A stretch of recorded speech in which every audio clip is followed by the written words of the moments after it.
د نیوز پری چینل لیدونکو سلام ستړي مشه په موکړی څو مهمو خبرونو ته. طالبان وایي د افغانستان ګاونډیان د بهرنیو ځواکونو ته ډینه ورکوي. طالبانو د افغانستان له ګاونډیو هیوادونو غوښتي چې له افغانستانه د بهرنیو پوځیانو تر وتلو وروسته د امریکا ته په سیمه کې د پاتې کېدو فرصت نه ورکوي. طالبان په یوه خپره کړې خبرپاڼه کې وایي چې بهرني ځواکونه په سیمه کې د ناامنۍ او جګړې اصلي لامل دي او که کوم هیواد بهرني ځواکونو ته اډې ورکوي دوی به د دې ډول ناوړه او پرهونکو کړنو پر وړاندې پټه خوله پاتې نه شي. طالبان داسې مهال دغه څرګندونې کوي چې یو شمېر لویدیځو او سیمه ییزو رسنیو داسې راپورونه خپاره کړل چې ګواکې امریکا له افغانستان نه د پوځیانو له ایستلو وروسته په شاوخوا هیوادونو کې د پوځي شتون لپاره د اډو په لټه کې ده.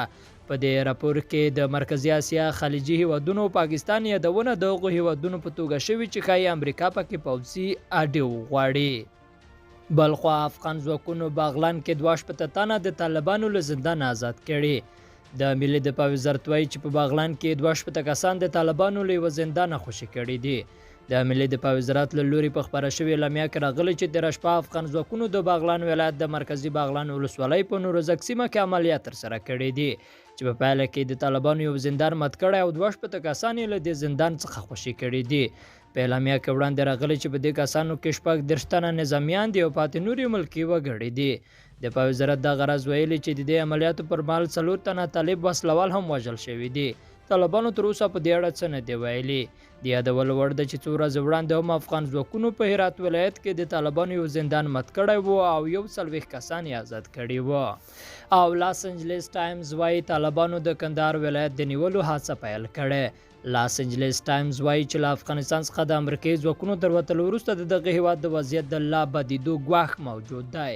راپور کاږي د امریکایي ځواکونو له وتلو سره سم طالبان په دې هڅه کې دي چې کندهار ولایت ونیسي. د راپور له مخې دغه ډله اوس مهال تر دغه ښار راتاو شوی او دغه ولایت یې تر خپلې کلهبندۍ لاندې راوستی دی.